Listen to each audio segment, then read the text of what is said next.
Join our family of creators. Your support means the world to us. Subscribe now to the Content Creator channel.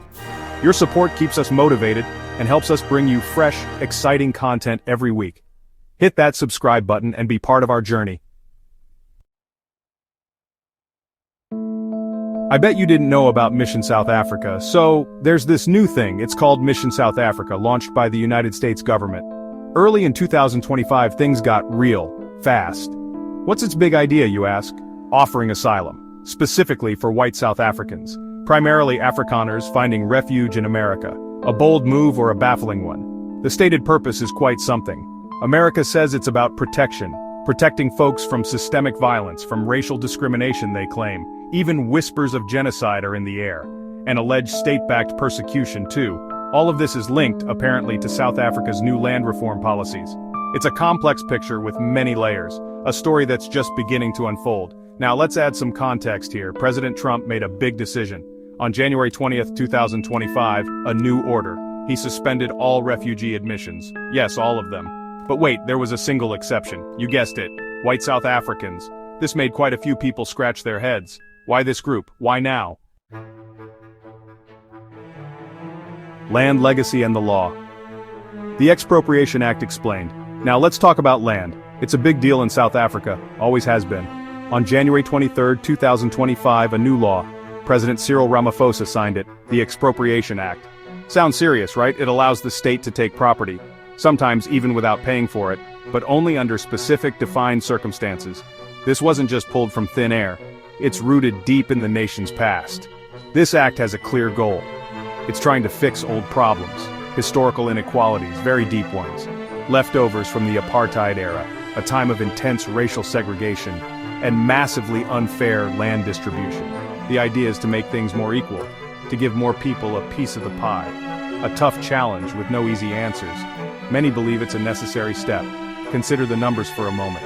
White South Africans make up about 7% of the population, yet they own a huge amount of farmland. This imbalance is a direct result of history, a history of dispossession and exclusion. So the act aims to change that landscape. From the Highveld to Dulles, the first arrivals and a new chapter. So the program was launched, and then people started arriving. The first group touched down in the United States on May 12, 2025, just a week ago. 59 white South Africans. They landed at Dulles International Airport. That's in Virginia, near Washington, D.C., a long journey from the Highveld, for sure. Stepping onto new soil, a new life, the start of something very different. They weren't just left at the curb. Oh no, there was an official welcome. United States officials were there to greet them, including Deputy Secretary of State Christopher Landau. Imagine that, high-level welcomes. They were granted P1 refugee status. This is a significant classification. It offers a pathway to United States citizenship and eligibility for government benefits. A full package, it appears. The interest in this program? It's huge. By March 2025, a flood of inquiries. The United States Department of State received 8,000, and by this month, May 2025, thousands of applications are reportedly pending. Section 4, Rainbow Nation Roars, South Africa's take on the Exodus. Back in South Africa, the reaction? Not quiet. The South African government spoke up, loudly. They denounced the U.S. initiative, called it politically motivated. They said it misrepresents their efforts, their attempts to fix historical injustices. Some even suggested it questions their democracy. And maybe, just maybe, it's linked to U.S. criticism of South Africa's friends, like its ties to Iran or its ICJ case against Israel. President Ramaphosa himself weighed in. He stated there's no real evidence, no systemic persecution of white South Africans, nothing that would justify refugee status. He called the U.S. assessment not true, and those choosing to leave, cowards. He even said they will be back soon. He asserted white South Africans are privileged, among the most privileged groups in the country. Strong words from the nation's leader. But it's not just the government. Many Afrikaner groups also had their say.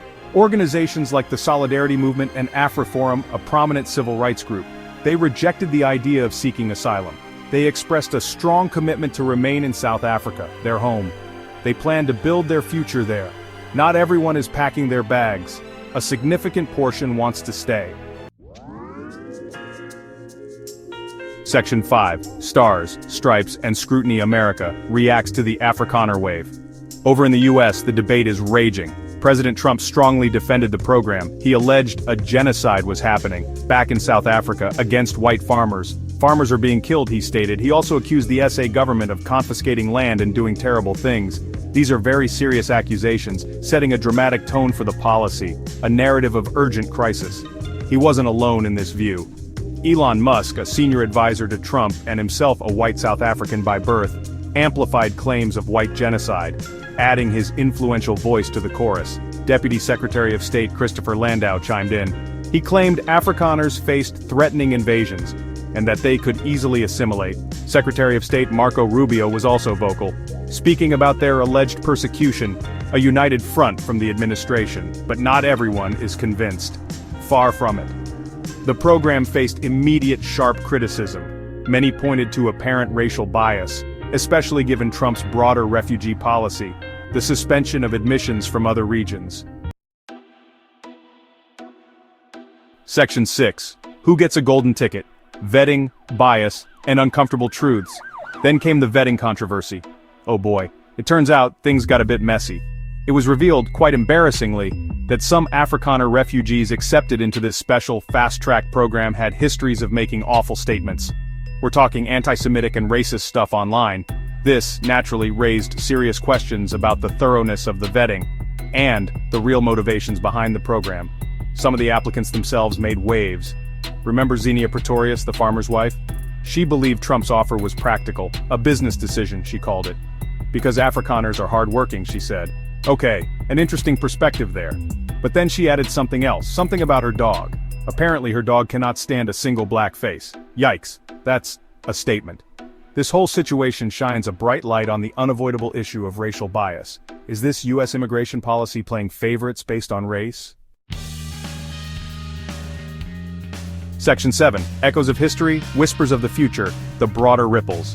This US decision has truly stirred the pot. It's ignited massive debates globally about complex issues like racial dynamics and immigration policy, and deep questions of historical accountability. Who owes what to whom for past wrongs? It's a conversation with many sharp edges, and no easy, comfortable conclusions. We're watching it unfold right now. Proponents argue it's a necessary, humane response, a lifeline for a persecuted minority, but critics see it very differently. They contend it reflects a selective approach, a politically charged, biased view of asylum, one that favors a specific group, while ignoring others in desperate need. Two sides dug in with strong beliefs. Now let's bring in another perspective, that of Black Americans.